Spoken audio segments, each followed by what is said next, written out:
Last episode में हमने देखा था कि कैंगयून सिटी के साउथ में मॉन्स्टरों ने हमला कर दिया था और अब सिटी में मौजूद सारे लोग और सारे गार्ड उन मॉन्स्टरों से कैसे फाइट करनी है उसके बारे में ही डिस्कशन करने लगते हैं। और अब सावचन सारे लोगों से कहता है कि क्या तुम लोग ये सोच रहे हो कि मैं इतना चुपचाप क्यों हूँ। तब जुनयून यस कहती है और तब सावचन कहता है कि ये बात हमेशा याद रखना कि हम लोग अभी दूसरे रिलम में हैं और चाहे सिचुएशन कैसा भी क्यों ना हो हमें हमेशा अपने माइंड को कूल रखना है। और फिर सावचन कहता है कि हमें पहले किसी अच्छे जगह पे चलना चाहिए और वहाँ पर हम आराम से डिसाइड करेंगे कि आगे क्या करना है। और अब सीन चेंज होता है और हम एक होटल को देखते हैं जहाँ पर सारे लोग खाना खाते हुए उन मॉन्स्टरों से कैसे फाइट करनी है उसके बारे में डिसाइड कर रहे होते हैं। और अब हम देखते हैं कि सावचन और बाकी लोग भी उसी होटल में चले आते हैं और अब सावचन वेटर को ऑर्डर देता है कि यहाँ की जो सिग्नेचर डिश है उसे लेके आओ। और अब कुछ देर बाद खाना आ चुका होता है और अब स्वॉर्ड सबसे कहता है कि मैं इतने दिनों से कैंगरिलम में रहता आया हूँ लेकिन आज तक कभी भी ऐसे मॉन्स्टरों के बारे में नहीं सुना था। जिस पर सावचन भी कहता है कि मुझे भी समझ में नहीं आ रहा कि आखिर चल क्या रहा है। तब स्वॉर्ड कहता है कि ये प्रॉब्लम हमारी सोच से भी बड़ी है क्योंकि मुझे साउथ की तरफ से थोड़ी थोड़ी आउटर रिलम की स्मेल आ रही है। और अब ये सुनने के बाद सावचन कहता है कि क्या आउटर रिलम के बीच ने यहाँ पे हमला किया है। जिस पर ब्लैकी कहता है कि हाँ ये बात पॉसिबल हो सकता है लेकिन मुझे नहीं लगता कि आउटर रिलम के बीस्ट कभी भी झुंड में आएंगे। और फिर ब्लैकी कहता है कि हो सकता है कि ये आउटर रिलम के स्मॉल क्रिएचर हो जिन्हें कैंग रिलम में अवेक किया गया है। और अब ब्लैकी काफी ज्यादा खुश होते हुए कहता है कि अगर मैं इन स्मॉल क्रिएचर को कंज्यूम कर लूं तो इससे मेरी कल्टीवेशन और भी ज्यादा इंप्रूव हो जाएगी। और फिर ब्लैकी काफी ज्यादा खुश होते हुए सावचन से कहता है कि चलो अब जल्दी से प्लान बनाओ। और अब सावचन आगे क्या करना है उसके बारे में सबको समझाते हुए कहता है कि लाजा तुम्हारा काम ये है कि तुम हम सब के ठहरने के लिए एक अच्छे प्लेस को फाइंड करोगे और स्वॉर्ड और बीस्ट मास्टर तुम दोनों मेरे साथ आओगे। जिस पर वो दोनों भी यस मास्टर कहते हैं। और अब सीन चेंज होता है और हमें रात का सीन दिखाया जाता है जहाँ पर सारे वॉरियर्स उस जगह पे पहुंच चुके थे। और इधर हम देखते हैं कि सावचन और बाकी लोग भी छुप के उन लोगों को देख रहे होते हैं। और अब ब्लैकी कहता है कि मैं फील कर सकता हूँ कि वो क्रिएचर एक बहुत ही बड़ी तादाद में आ रहे हैं। और अब थोड़ी देर बीतने के बाद क्रिम्सन गार्ड का लीडर कहता है कि क्या ये मॉन्स्टर वही है। और अब हम देखते हैं कि चारों तरफ से बहुत सारे कीड़े आने लगते हैं। और अब इन कीड़ों को देख के वो लीडर कहता है कि सारे लोग सावधान हो जाएं। और अब मिस्टर हुक वहाँ पे आते हुए कहते हैं कि मैं इन छोटे कीड़ों को मसल के रख दूंगा। और अब इतना कहते हैं हुक उन सारे कीड़ों को मारने लगता है और अपने स्किल और पावर का यूज करते हुए बस कुछ ही देर में वहाँ पर सभी कीड़ों को मार देता है। और फिर बड़ी शान से अपने कंधे पे अपने स्वॉर्ड को रखते हुए कहता है कि हम लोग तो बेवजह डर रहे थे। जिस पर वो लीडर कहता है कि जरा तुम अपने पीछे देखो। और अब ये सुनने के बाद हुक कहता है कि पीछे क्या है पीछे। और तभी हम देखते हैं कि चारों तरफ से फिर से वो कीड़े आने शुरू हो जाते हैं और इस बार उनकी संख्या पहले से भी कई गुना अधिक थी। और अब इतने सारे कीड़ों को देखने के बाद हुक कहता है कि अब ये डरावना है। और अब लीडर सबको ऑर्डर देता है कि सब लोग एक साथ तैयार हो जाएं। और इतना सुनते ही सारे गार्ड भी अपने अपने पावर के साथ तैयार हो जाते हैं। और अब ये सारा नजारा सावचन और बाकी लोग भी छुप छुप के देख रहे थे जहाँ पर सावचन कहता है कि भले ये लोग डिवाइन रिलम के कल्टीवेटर हो लेकिन इतने सारे बीस्ट कीड़े किंग रिलम के कल्टीवेटर को भी उलझन में डाल सकते हैं। जिस पर ब्लैकी बताता है कि हम जितने कीड़ों को देख रहे हैं वो इनकी टोटल संख्या नहीं है। ये बीस्ट कीड़े अपने आप के कई सारे क्लोन बना सकते हैं और इसीलिए मुझे ऐसा लगता है कि यहाँ पर और भी ज्यादा कीड़े आने वाले हैं। और अब ब्लैकी कितना कहते ही हम देखते हैं कि वो कीड़े पूरे दल के साथ आ रहे होते हैं और उन बीस्ट कीड़ों की संख्या बहुत ही तेजी से बढ़ रही थी। और अब इतना देखते ही वो लीडर अपने सारे लोगों को ऑर्डर देता है कि सारे कीड़ों को खत्म कर दो। और अब इतना सुनते ही सारे लोग उन कीड़ों को मारने में लग जाते हैं। और अब जैसे जैसे सारे लोग मिलकर उन कीड़ों को मारना शुरू कर देते हैं वैसे ही हम देखते हैं कि उन बीस्ट कीड़ों की संख्या और भी ज्यादा बढ़ती जाती है। और अब मिस्टर हुक उन कीड़ों को मारते हुए कहता है कि भले ये देखने में बहुत ही ज्यादा छोटे हो बट इनके पास भी पॉइजन है। और अब इसी तरह हम देखते हैं कि सारे लोग मिलकर उन सारे कीड़ों को खत्म कर रहे थे और ये वाला सीन मुझे बहुत ही ज्यादा कूल लगा। और अब कुछ घंटों तक इसी तरह उन लोगों की फाइट चलती रही। और अब हम देखते हैं कि मिस्टर हुक और सारे लोग बहुत ही ज्यादा थक चुके होते हैं। और अब मिस्टर हुक अपने हाथ की पट्टियों को टाइट करते हुए कहता है कि क्या सारे कीड़े मारे गए। और अब सावचन कहता है कि सारे लोग तैयार हो जाओ क्योंकि इन छोटे कीड़ों का बॉस अब आने वाला है। जिस पर ब्लैकी कहता है कि मैं तो तैयार ही हूँ। और अब हम देखते हैं कि वहाँ पर किसी पोर्टल से बहुत ही बड़े बड़े बीस्ट कीड़े आने लगते हैं और अब वो मॉन्स्टर कीड़े सीधे आदमियों को खाने लगते हैं। और किसी आदमी को खाने के बाद वो वापस उसी पोर्टल में घुस जाते हैं। और अब उस कीड़े के जाने के बाद मिस्टर हुक कहता है कि अब ये जमीन और भी ज्यादा तेजी से क्यों हिलने लगी है। जिस पर ये गार्ड कहता है कि क्योंकि वो लोग अब एक साथ आ रहे हैं। और तभी हम देखते हैं कि बहुत सारे मॉन्स्टर कीड़े उन सबको घेर लेते हैं। जिस पर वो गार्ड भी पूरे जोश में कहता है कि भाइयों तब तक लड़ते रहो जब तक कि हमारी मौत हमारे पास न आ जाए। और अब वो सारे मॉन्स्टर कीड़े उन सब की तरफ बढ़ने ही लगते हैं कि तभी वहाँ पर सावचन एक बहुत ही धमाकेदार एंट्री मारता है और वहाँ पर आ रहे सारे कीड़ों को एक ही बार में खत्म कर देता है। और इधर हम स्वॉर्ड को देखते हैं जो अपने एक एक अटैक में एक एक मॉन्स्टर कीड़े को खत्म करते जा रहा था। और फिर हम बीस्ट मास्टर को देखते हैं जो कि अपने हाथों और पैरों से उन सारे कीड़ों को मसल के रख देता है। और ब्लैकी का फाइट तो अलग ही लेवल पे चल रहा था क्योंकि वो एक साथ चार चार मॉन्स्टर कीड़ों को संभाल रहा था। और यहाँ पर हम इन चारों की एक साथ एक धमाकेदार एंट्री देखते हैं। और अब सावचन को देखने के बाद मिस्टर हुक बहुत ही हैरानी से कहता है कि तुम यहाँ। और अब सावचन मिस्टर हुक और बाकी लोगों से कहता है कि तुम सब लोग यहाँ से चले जाओ क्योंकि इन सारे मॉन्स्टर्स को हम देख लेंगे। और अब ये सुनने के बाद मिस्टर हुक कहता है कि क्या तुम पागल हो क्योंकि तुम लोग तो सिर्फ 4 हो। जिस पर सावचन कहता है कि तुम लोग चिंता मत करो हम लोग इन्हें संभाल लेंगे तुम सब यहाँ से निकल के पहले सिटी में चले जाओ। और अब मिस्टर हुक कुछ बोलने ही वाला होता है कि तभी उसे वो गार्ड रोक लेता है। और फिर वो गार्ड सावचन को थैंक यू कहता है और उसके बाद वो गार्ड और मिस्टर हुक अपने लोगों को लेके वहाँ से चला जाता है। और अब साओचैन अपने हाथों की एक्सरसाइज करते हुए कहता है कि चलो इन सारे मॉन्स्टर्स को खत्म करते हैं। और अब ये सुनते सारे लोग भी बहुत ही ज्यादा जोश में आ जाते हैं। और अब हम देखते हैं कि सारे लोग बहुत ही आइकॉनिक स्टाइल में अपनी अपनी पावर्स का यूज करते हुए उन सारे मॉन्स्टर्स को खत्म करना शुरू कर देते हैं। और अब साओचैन उन सारे मॉन्स्टर्स को खत्म करते हुए कहता है कि अच्छा तो तुम्हारा बॉस नीचे है। और इतना कहते ही साओचैन अपनी पावर से जमीन पे एक किक मार देता है। और अब हम देखते हैं कि साओचैन के किक मारते ही जमीन के अंदर से एक बहुत ही बड़ा जाइंट बीस्ट निकलता है, जो कि इन सारे मॉन्स्टरों की तुलना में 1000 गुना ज्यादा बड़ा था।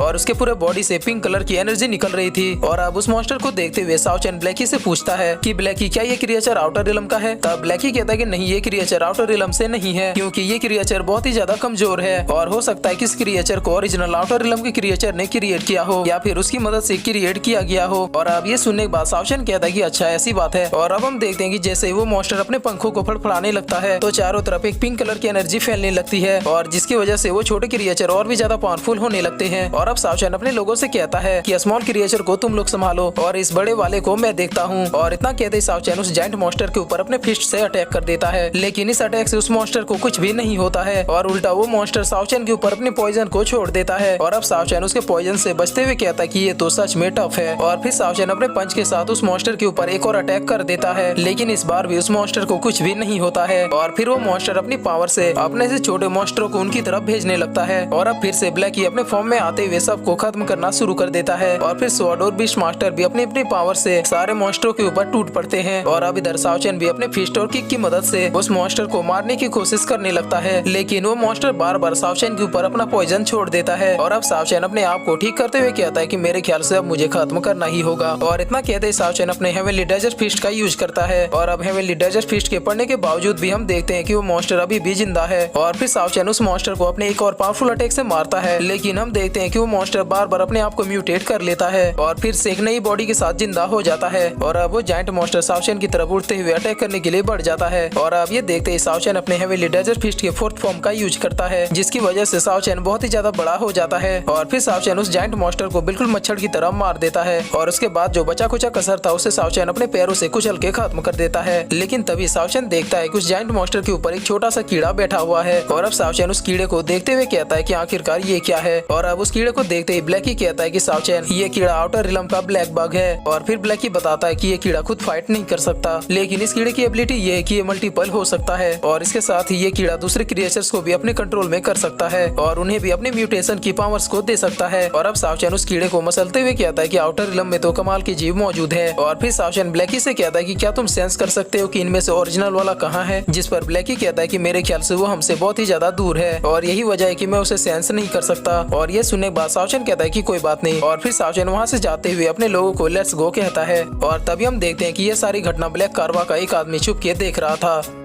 और फिर इसी के साथ ये एपिसोड यहीं पे खत्म होता है।